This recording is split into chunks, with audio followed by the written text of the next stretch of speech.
What's up, welcome back guys, Brax here, and in this video I'm going to show you a cool way to get the best keywords to rank for your product and make it on page 1 and sell more than your competition on Amazon. It's a very data-driven and numbers-based method, and it's going to look something like this, which is going to help you big time in removing the guessing game of choosing the keywords. Most of the time you're trying to figure out what keywords to rank for. You either choose based on your intuition or you do something more like this where it's based on numbers and data. This also could be a way to validate your product ideas. So if you're looking for a product to sell, I'll show you how this could be one way to see if it's too competitive or not. By the way, I'm back in Montreal, as you can see, back home. I was in Los Angeles for the past 2 months. If you've been watching my videos, you know. And a couple weeks ago, over there in LA, I went to a meetup where Brandon Young was speaking. He's a multi-million-dollar seller who's done, I think, something between $3 and $6 million in sales per year on Amazon. And he shared his tactics on how to validate product ideas and how to get the best keywords for your listing to target. And this is what he shared. So this whole Excel sheet with the formulas, he shared it and I recreated it, and I wanted to share it with you guys because I thought it was very interesting. So props to Brandon for creating this. I'm not taking any credit for this. It's all him. So he showed this at the meetup and I thought I wanted to share it with you guys. I haven't used it much in terms of product validation since I'm not looking for products right now, but I have used it for keyword research. And when I say keyword research, it's two things. It's looking for keywords to put in your listing and then looking for keywords to put in your PPC campaigns, because like I've said many times, Amazon is a game of keywords. People buy by searching specific words, but you don't really know what those specific words are. And there are so many ways that someone can search for the same thing, and you want to find out all those ways. So what this does is it looks at your competitors and it looks at where they are ranking on page 1, and it looks at which keywords have the highest search volume. So if your competitors are doing well and they're ranking high on those specific keywords and multiple competitors are there, so let's say 10 of your best competitors are on page 1 there, then it might make sense that they're doing well because they're there and those keywords are important to target. For targeting, but also for tracking. So I have a keyword tracking tool that I use where every day or every week I look at it and I see if my listing is getting closer and closer to page 1 and on which keywords it's getting closer and closer on page 1 for. And that's the list of keywords that I usually track. All that to say is I'm going to show you this, but also get creative with it and try different things. And once you've seen what works best, let me know in the comments because I'm also new to using this. So without wasting any time, let's get into my computer and I'll show you how to recreate it. So the end result is going to look something like this. And I took the letterboard product example, which in the last video, I did a video with someone that tried this product and failed at it. So if you haven't seen it, I'll link it somewhere up here or in the description below. Check it out. But it is a product that he tried and multiple people tried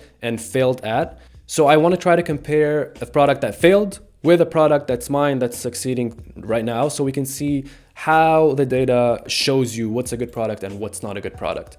It's going to look something like this, where you're going to have keywords, you're going to have search volume of these keywords, and this search volume tells you how many people search this keyword. It also shows you the relevancy of each keyword, and we define that by this formula, which tells you how many of these, each one of those is a competitor, it's a listing, how many of these listings are ranking on around the first page of that keyword. How many of them are in position less than 30?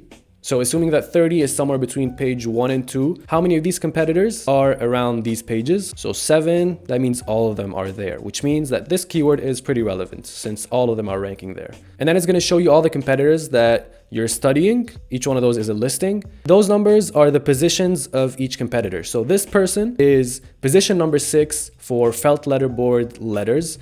And position number 6 means that on the first page, you go 1, 2, 3, 4, 5, 6. Without looking at the sponsored positions. That's what it means. It does not mean page 6. Be careful. So we also have these numbers right here. And if you look at the formula, which I'm going to include in the description below if you want to recreate this, it shows how many of these numbers are less than 30, which in other words, it shows you how many keywords it's ranking for around page 1 or 2. So this listing, 58 keywords of these keywords, it's on page 1 or 2. It has a position less than 30. So then you can compare all of these. And to do that, we do it in terms of percentages. So this listing is on page 1 or 2 for 60% of all these keywords. And then I color coded them to see for each listing, how many keywords it's ranking for. So 93% of the keywords this listing is on page 1 or 2. So if we're looking at all these keywords, then this listing is going to show up a lot. As opposed to this ASIN right here, if we're looking at all these keywords, for a lot of the keywords, this listing is not on page 1 or 2. So you can start to see how these numbers tell you a lot about keywords and listings. You can also see that this is not very simple, and it's good for people that understand numbers, which means that this video is probably not going to do well on YouTube. I know it. Just click the thumbs up if you want to help it out, if you want to help me reach more people with this video, and leave a comment asking questions or saying anything. It's just one of those videos that's not beginner friendly, and I know it's not going to do well, but I still want to post it to share it with you guys. So if you want to help me out, click the thumbs up. Thank you so much. All right, now that you know what this is, we're going to learn from this how to choose the best keywords to target. We're going to see which are the toughest ASINs to compete with, which are the easiest ASINs to compete with. We're also going to see if there are too many tough competitors and it's too competitive and they're all unbeatable. And then finally, I'm going to compare it to my own product to see what a winning product looks like in terms of these numbers. So let me show you how to get this. What you'll need is an Amazon keywords tool. I use Cerebro. I highly recommend it, and you'll see why in a second. And if you want to get it, I have an affiliate link in the description below. It gives you 7 days free and 50% off the first month. So you can try it for 7 days and then cancel it, or you can use it for 7 days and then get whatever you want from it and then cancel it. Use code BRAX50 to get that, and the link in the description below. It is an affiliate link, so if you do use it, I get a commission. So thank you if you use it. You don't have to, but thanks if you do. And the reason Cerebro is so powerful is because you see these ASINs, we can put them all at once here, and it shows you all the data at once, which means that this is so easy to create once you get everything from here. So let's go to Amazon. The first thing you do is you put in the most basic, the most broad keyword that you know about your product. So let's say letterboard. It's pretty broad, and it probably has the biggest competitors, the listings that are doing the best on Amazon. Once we have that open, find the best competitors, which means that people that are selling the most, which means that have the best ranking, which also means that have the lowest ranking. So let's look at this one. I'm just holding control and clicking on the mouse to open it right here. Let's open this one. You also want to choose the ones that look the most like your product. If it's completely different, then you don't really want to compare it with your product. So I'm going to open a bunch of them. And then for each one, you go here, you click on the ASIN right here, double click, copy, paste right here, click tab. And let me show you what I mean when I say that you can compare them all at the same time.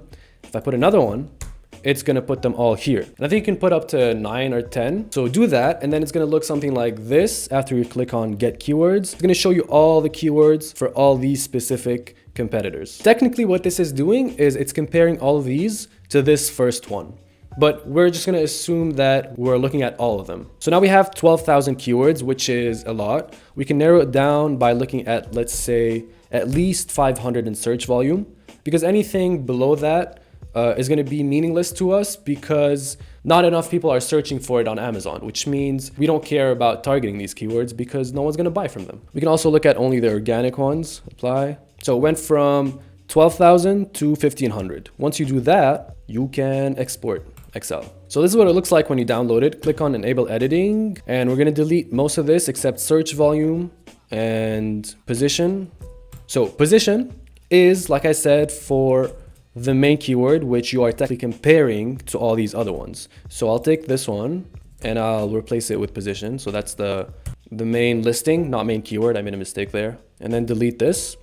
And then you make it look like this by putting all these formulas in here, and this one and this one. You can copy these. I'll put them in the description below. If you really can't recreate this, I'll do it in the Facebook group. It'll be in the description below as well. I'll do it slowly so that we don't waste time in this video. Join it and watch it there if you can't, but it should be pretty simple to recreate. So you end up with this, and usually the relevancy, I remove anything that's 0 and 1, which means that if there's 0, that means that none of these are ranking on the first page, which also shows you that that keyword is probably not relevant, hence 0 relevancy. So now when we're studying this, I'm ranking this by the most relevant. So 7, all these listings are ranking on page 1 or 2 for these specific keywords, which means that these might be the ones that are getting them the most sales, but also they have to be the ones with a lot of search volume. So if these had, let's say, 10 or 20 search volume, they wouldn't matter to us, which is why I removed them in the first place.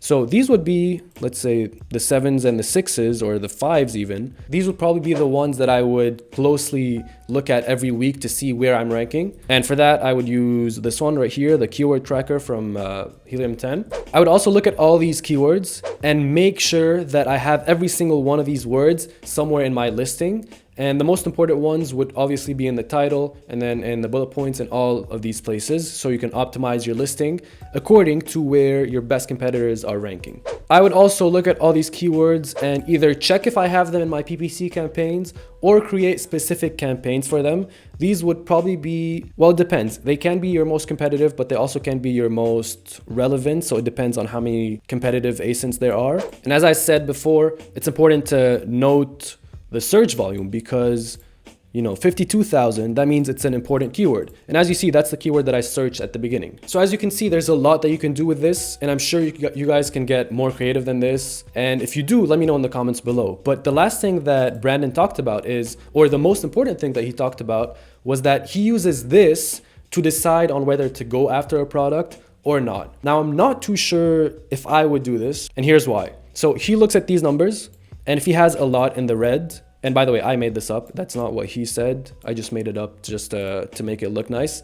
He says that if there's a lot of listings that are unbeatable, and by unbeatable, he means that the listing is ranking for a high percentage of keywords, that means that you're gonna have to outrank this specific listing for every single one of these keywords. So let's say you get on page 1 for felt letter boards and you're beating this listing, then you'd have to be on page 1 for every single other keyword to beat that listing.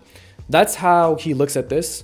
And he says if there's too many unbeatable ones, it might be hard to go after this product. And if there's less, then it might be easier. The only reason that I find it hard to, you know, just base it on this, it's because this number, I had to manipulate the data a lot to get a percentage that makes sense. I had to remove low search volume. I had to remove 0 and 1 relevancy, because at the beginning it was like 14%, 12%, 10%. But I guess it would show you something, because let me show you my product and we can compare. So this is my product. I removed the keywords obviously in the search volume just to protect my product. The search volume was close to these numbers. And as you can see, there aren't any in the 90%, any in the 80%, or even the 70%. And there's more green than there's red in the other one, which could tell you that all of these are easily beatable compared to all of these. So that's how he explained that he decides on products, on going after products or not, based on these numbers right here.